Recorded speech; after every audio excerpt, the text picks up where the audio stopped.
May 18th, 2025. Fifth Sunday of Easter. Introduction. Dear brothers and sisters, the readings for the fifth Sunday of Easter, Year C, invite us to reflect on the transformative power of love and the promise of new beginnings. At the heart of these readings is Jesus' new commandment: love one another as I have loved you. In the first reading from the Acts of the Apostles, we hear of Paul and Barnabas returning to their communities, uplifting the disciples with their experiences of perseverance and faith. They remind us that through trials, we grow in our commitment to the Lord and His mission. The psalmist proclaims the Lord's goodness, describing Him as gracious and compassionate, slow to anger, and abounding in steadfast love. This resonates deeply with Jesus' message in the Gospel of John, where He commands us to love one another just as He has loved us. This commandment is not merely an ideal, it is the very hallmark by which we are recognized as His disciples. In today's second reading from the book of Revelation, we are offered a vision of hope, a new heaven and a new earth, where God dwells among us, wiping away every tear. This fulfills our deepest longing for peace and transformation. It is a beautiful reminder that in our love for each other, especially during difficult times, we participate in this divine promise of renewal. The first reading, Acts 14 verses 21 to 27.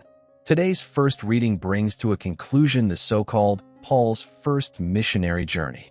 Luke dedicates chapters 13 and 14 of his book, The Acts of the Apostles, to narrate various events that took place during that missionary tour, right from the time Paul and Barnabas left Antioch until their return home. The journey included Lystra, Iconium, Antioch of Pisidia, Pamphylia, Perga, and Attalia. These were key cities in Roman Asia Minor, linked by Roman roads and trade routes. Their cultural diversity, Greek, Roman, local Anatolian, and Jewish elements, made missionary work complex and often contentious. The tour lasted over 3 years, and throughout it, the joys of conversations altered with the pains of persecution. Last Sunday, we saw Paul and Barnabas right at the heart of their tour.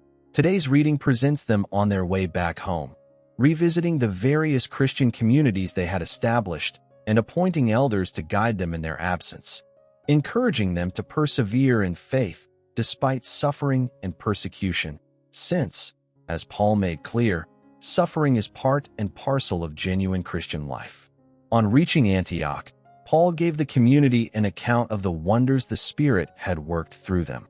They rejoiced with him and praised the Lord for His work.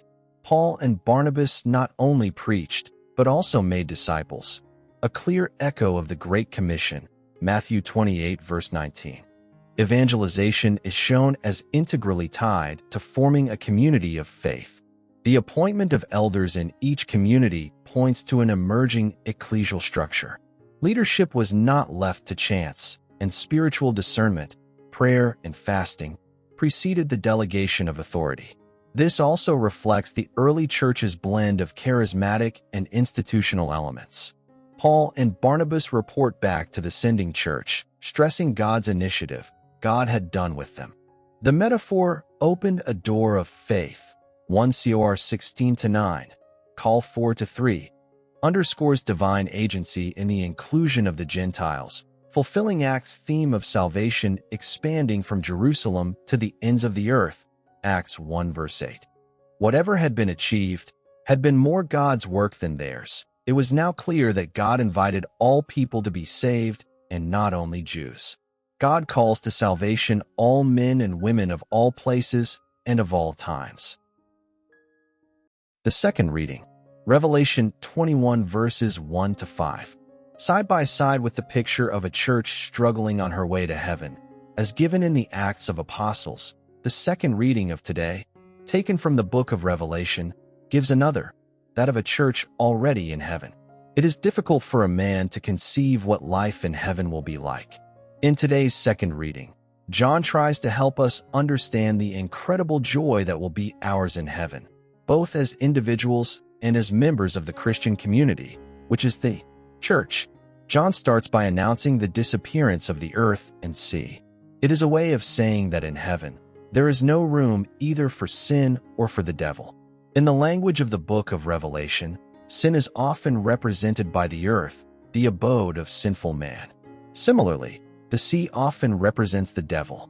In ancient times, people imagined the devil as a frightful beast whose abode was the sea. Sin, having disappeared, all consequences of sin, like sickness, sorrow, and above all, death, will disappear too. Quoting words from the prophet Isaiah, John shows God wiping away the tears of those reaching heaven, as a mother wipes away the tears of her child who comes home weeping. On earth, no one is free from sin, but on reaching heaven, the heart of everyone will be cleansed and rendered spotless white. With all her children made holy, each Christian shining like a jewel, the church will be adorned with such a spiritual beauty as no bride on earth was ever adorned with on the day of her marriage. Christ will love the church, will love us all, as no husband ever loved the most beloved of wives. The Gospel Exegesis. John 13 verses 31 to 35. At the Last Supper, Jesus waited for Judas to go away before starting to speak to his apostles closely. When at home, we want to speak about something very confidential, we wait for strangers to go, and only then do we start talking at ease.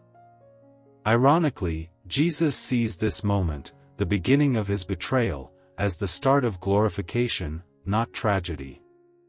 The word glorified is used 5 times here, emphasizing that Jesus' suffering and death are not defeat but exaltation, where God's glory is revealed through love and obedience. Jesus knew he was about to die. He loved his apostles, to the end, says John 13 verse 1, that is, he could not possibly love them more than he did. And as he was about to leave them, Jesus spoke to them with the tenderness of a mother who on her deathbed, feels sorry to leave her children. He started by addressing them as, my little children, John 13 verse 33, a tender, intimate term, used by Jesus only here in the Gospel, though common in 1 John. He started telling them what was uppermost in his mind, the new commandment. New suggests renewed in kind or quality, not simply recent. While Leviticus 19 verse 18 already commands to love your neighbor, Jesus here redefines the extent and model, as I have loved you. This is Christocentric love, self-sacrificial, unconditional, initiating, and forgiving. It's new in depth, not just content.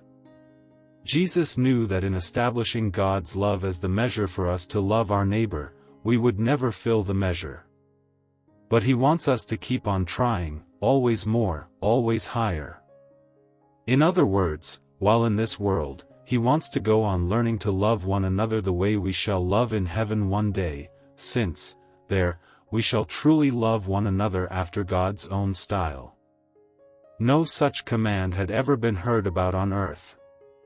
It was truly a new command. So, what lessons can we draw from these readings for our lives today? Lessons for growth. 1. Embrace selfless love. Jesus commands his disciples to love one another as he has loved them. This highlights the importance of selflessness and unconditional love in our relationships. Growth occurs when we prioritize the well-being of others over our own interests. 2. Reflect Christ's character. Love is a defining characteristic of Jesus' ministry. By embodying his love in our actions, we become reflections of his character and presence in the world. This encourages us to cultivate qualities like compassion, forgiveness, and humility. 3. Create a community of believers. Jesus emphasizes mutual love among his followers, illustrating how a strong community is built on love and support. Investing in relationships within our communities fosters belonging and growth, both individually and collectively. 4. Live out your faith. Our love for one another serves as a testimony to the world about discipleship. By actively demonstrating love, we make our faith tangible and attractive to others. Our actions should align with our beliefs, encouraging growth through authentic expression of faith. 5. Understand the power of service. Love in action often means serving others. Following Jesus' example, we can grow by looking for opportunities to serve those around us, understanding that true leadership is often rooted in humility and service. 6. Cultivate an attitude of accountability. The command to love one another also implies a level of accountability among believers. Encouraging one another in love helps us to grow spiritually and morally, as we support each other in our journeys of faith. Personal questions or actions for today. How might I bring the freshness of God's love into a specific situation? Is there a moment, perhaps today or sometime this week, where my presence, if infused with compassion, patience, or understanding, could transform the atmosphere? Could a conversation, a difficult relationship, or a mundane task be quietly transfigured by a deliberate act of selfless love? God's love is ever new, not because it changes, but because it always brings life where there is weariness, warmth where there is coldness, and hope where there is indifference. To act in love is to invite renewal, not just for others, but within myself. Who in my life, perhaps someone overlooked, burdened, or silently struggling, needs to encounter a love that heals, uplifts, and reassures? Can I become, even in a small way, a bearer of this renewal, offering it through a kind word, a listening ear, or a forgiving heart? To love like Christ is not simply to feel affection. It is to make God's presence tangible in time and space. Perhaps the most powerful question I can ask myself today is not, what must I do? But who needs to be loved into wholeness? And can I be the one through whom that love flows? Concluding prayer. Let us pray. Blessed are you, eternal God, sovereign over all time and every place. From age to age, your mercy unfolds, and at every moment, your presence renews the face of the earth. Out of boundless compassion, you sent Jesus, your living word, to walk among us, to share in our frailty, to teach the wisdom of heaven with human hands and a healing touch, to lift the broken, feed the hungry, and speak peace into chaos. In love beyond measure, he embraced the cross, not as defeat, but as a declaration of glory, a triumph of grace, a path of self-offering that reveals your heart. As the hour of his suffering drew near, he left us with a final, urgent call. Love one another as I have loved you. Not just in words, but in deeds. Not from comfort, but from courage. Gracious God, thank you for drawing us into the sacred mission of Christ. You place people on our path not by accident, but so we may become vessels of hope, witnesses to the beauty of self-giving love. Through each act of kindness, each burden is carried with another. Your kingdom breaks into our world anew. Yet we confess, there are times we've withheld love. Times we've been silent when we should have reached out. Times we've chosen safety over compassion. Forgive us, O God. Breathe into us again the fire of your Spirit. Let it stir boldness, creativity, and tenderness within us. Let it awaken us to the sacredness of every encounter. Renew our vision, so we might be agents of transformation in a world longing for redemption. Until that day when all creation is gathered into your radiant light, when justice and mercy kiss, and love reigns without end, we offer you our praise. To you, Most Holy One, and to Christ, the Servant King, and to the Spirit who gives life, be glory, now and always. Amen. Alleluia.